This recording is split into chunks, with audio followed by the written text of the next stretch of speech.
Hallo allerseits und willkommen zur Bausatzbesprechung des Figurensets Fragile Alliance Achsenmächte auf dem Balkan 1943 von Dragon im Maßstab 1:35.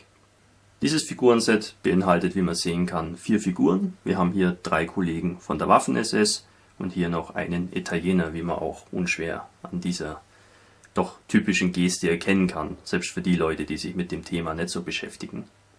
Sowohl die Deutschen als auch die Italiener hatten ab 1941 auf dem Balkan relativ viele Truppen stationiert, um eben polizeiliche Aufgaben zu übernehmen und auch um die Partisanen zu bekämpfen, die da sehr stark vertreten waren. Und da kam es eben oft vor, dass deutsche und italienische Einheiten eben zusammen operiert haben.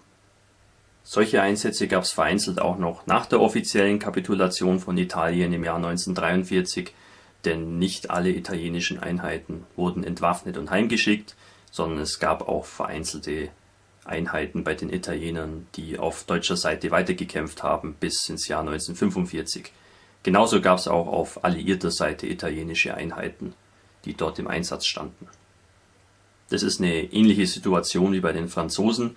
Ja, da gab es ja auch Freifranzosen und dann die Vichy-Franzosen. Also das ist eine ganz vergleichbare Situation eigentlich.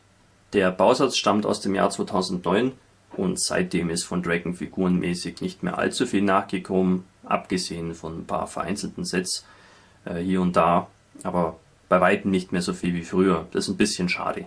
Allerdings haben die thematisch mit ihren früheren Sets schon sehr viel abgedeckt und diese Bausätze sind auch nach wie vor in Produktion größtenteils und man bekommt sie auch noch sehr gut, von dem her ist es nicht weiter schlimm. So viel dazu, jetzt schauen wir uns das Ganze mal näher an. Wie bei Dragon üblich findet man auf der Rückseite der Schachtel die Bau- und Bemalungsanleitung. Ja, der Zusammenbau von solchen Figuren ist mehr oder weniger selbsterklärend, deswegen ist hier diese einfache Ausführung auch mehr als ausreichend. Ja, jede Figur besteht aus mehreren Teilen, wird auch in 2 Ansichten gezeigt, was sehr hilfreich ist. Ja, das Einzige, was hier erwähnenswert ist, ist eigentlich, dass die Trageriemen für die Gewehre aus Fotoetzteilen gemacht sind. Das finde ich ist eigentlich ganz nett. Kann man auch Papier nehmen, aber Fotoetzteile, die beiliegen, sind auf jeden Fall auch ganz praktisch. Ja, die Bemalungsanleitung, auch sehr simpel. Da wäre jetzt vielleicht ein bisschen mehr Information hilfreich gewesen, aber naja, ich denke, die erfahrenen Modellbauer kommen damit klar. Die Farbangaben sind etwas dürftig und vielleicht wäre auch noch eine Abbildung von so einem Tarnmuster etwas nützlich gewesen. Aber ich denke, damit kommt man klar. Die Schachtel als solche ist eigentlich stabil genug, öffnet zur Seite hin und die Gießäste sind zumehrt eingetütet hier. Das ist auf jeden Fall mehr als ausreichend und Transportschäden haben wir bei Figuren eigentlich sowieso nie. Schauen wir uns jetzt die Bauteile an. Hier der Hauptgießast. Hier haben wir die Figurenteile dran. Das Zubehör ist größtenteils an separaten kleineren Gießästen dran. Wie schon erwähnt, es sind 4 Figuren. Die Teile sind immer so beieinander mehr oder weniger. Deswegen ist es mit der Bauanleitung auch nicht so ein Thema hier. Schauen wir uns das Ganze mal nur aus der Nähe an. Uniformdetails sehen eigentlich ganz schön aus. Hier Gürtel und Trageriemen sind alle doch recht scharf wiedergegeben, was das Bemalen auch etwas vereinfachen dürfte. Ja, Grat haben wir auch ein bisschen an den Teilen, aber nicht mehr wie bei anderen Figuren. Das finde ich nicht schlimm. Ist auch leicht zum Entfernen, kann man einfach abkratzen oder abschleifen. Die Gesichter finde ich recht schön. Die kann man eigentlich bedenkenlos so hernehmen. Klar, wenn man jetzt noch einen Hornet-Kopf nimmt, ist es vielleicht noch ein bisschen besser, aber die sind eigentlich schon voll in Ordnung. Und gleiches gilt auch für die Hände. Die sind eigentlich auch ganz okay. Braucht man nichts ersetzen. Ja, haben wir noch ein paar Ausrüstungsgegenstände. Helme 2 Stück. Das hier soll ein italienischer Helm sein. Ja, der Helm gefällt mir so überhaupt nicht. Der Helm hat ja eigentlich eine sehr markante Form. Ich habe hier mal von Model Victoria das Gegenstück, Und da kann man schon sehen, also das hier ist irgendwie eine Waschschüssel, aber kein italienischer Helm. Also den kann man leider wirklich vergessen. Der deutsche Helm sieht okay aus, bisschen gratig, aber auf jeden Fall gut verwendbar. Ja, was haben wir hier noch? Das sieht aus wie ein Essensbehälter.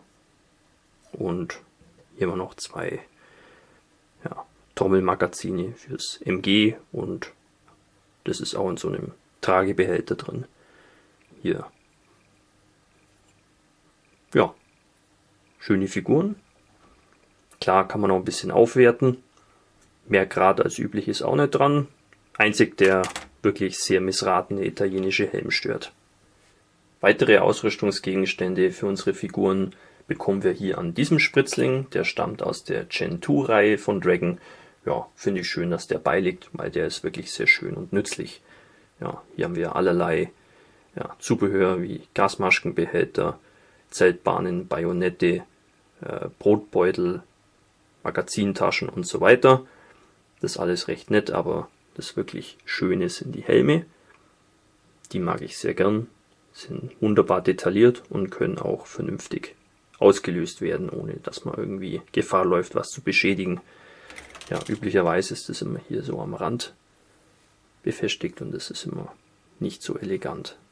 Da kann man leicht was beschädigen. Außerdem bekommen wir jede Menge Knarren. Ja, mehr als wir brauchen. Auch hier mit einzelnen Magazinen und Ladestreifen. Immer wieder schön. Das sind eigentlich so die Teile, wie man sie haben will. Und nachdem man immer mehr hat, ist das ganz gut. Dann kann man auch schlechtere Figurenbausätze damit aufwerten. Weil oft hapert es eben an den Schusswaffen, dass die eben klobig sind oder wie auch immer. Und das ist immer eine schöne Alternative. Also das Zubehör ist hier sehr reichhaltig. Dann bekommen wir an diesem kleinen Spritzling noch 4 deutsche Feldspaten in der Tragetasche. Die sind auch schön detailliert, kann man auf jeden Fall hernehmen. Und dann noch einen Spritzling mit 3 italienischen Gewehren. Das erste ist eine Maschinenpistole, Beretta Modell 1938, war sehr beliebt im Einsatz und wurde nach dem Krieg auch noch weitergebaut. Hier dann ein Carcano Karabiner. Die Italiener haben sehr kurze Karabiner verwendet, was auch völlig richtig war eigentlich im Nachhinein betrachtet, da Feuergefechte einfach nicht auf so weite Distanzen geführt wurden. Wenn man das jetzt mal vergleicht mit dem deutschen Karabiner, das ist schon ein gewaltiger Unterschied. Also da waren die sehr fortschrittlich. Weniger fortschrittlich war das leichte Maschinengewehr Breda 30, wie man es hier sehen kann. Das war doch ein ziemlicher Schrott. Ja, aber war eben das Standard Maschinengewehr oder das leichte Maschinengewehr von den Italienern im Zweiten Weltkrieg. Ja, alles schön detailliert, ohne viel Grad und mal was anderes, finde ich schön. Und zu guter Letzt hier die fotogeätzten Trageriemen für die Gewehre. Ja, 3 Stück sind es an der Zahl. Schöne Dreingabe. Bin mir sicher, dass das Material, so wie es ist, etwas zu hart und zu störrisch ist. Da würde es sich anbieten, das Metall etwas weich zu glühen. Ich stelle ja so Trageriemen gerne aus Papier dar oder aus Bleifolie. Es ist auch ganz gut und lässt sich gut lackieren. Aber wenn wir hier schon Foto jetzt haben, das ist eigentlich auch schön. Die meisten Hersteller geben uns sowas nicht. Deswegen ist es ein guter Bonus. Alles in allem ist es ein grundsolides Figurenset von Dragon. Ist man ja eigentlich auch so gewöhnt von denen. Da gibt es so gut wie keine schlichten Figurensets. Ausnahmen gibt es immer, aber ich sag mal 99% der Figurensets, die es von Dragon gibt, sind wirklich schon ganz anständig. Man bekommt hier jede Menge Zubehör und die Vorbildwahl ist ja sowieso ganz interessant. Also da gibt es wirklich nichts zu meckern. Einzig der völlig verhunnagelte italienische Helm stört mich. Das ist jetzt auch kein Weltuntergang und ich habe ja auch ein passendes Ersatzteil hier. Aber das sind so Details, auf die schaue ich und das stört mich dann einfach. Die Helmform, die muss halt einfach stimmen. Das ist ja wie das Erkennungsmerkmal. Da kann jeder gleich sehen, was ist das für ein Soldat, von welcher Nation und so weiter.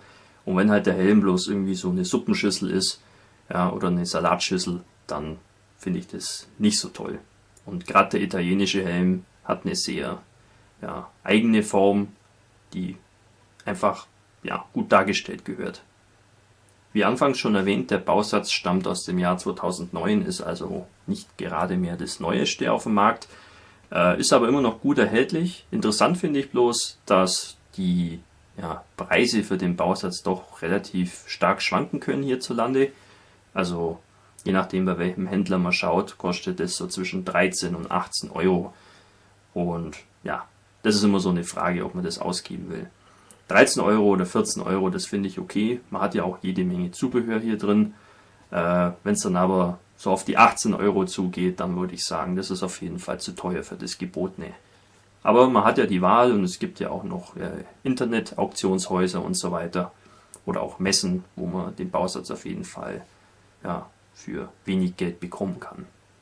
Gut, damit wären wir am Ende der Bausatzbesprechung. Ich hoffe, euch hat es gefallen und wir sehen uns wieder im nächsten Video. Euer Hamilcar Barkas.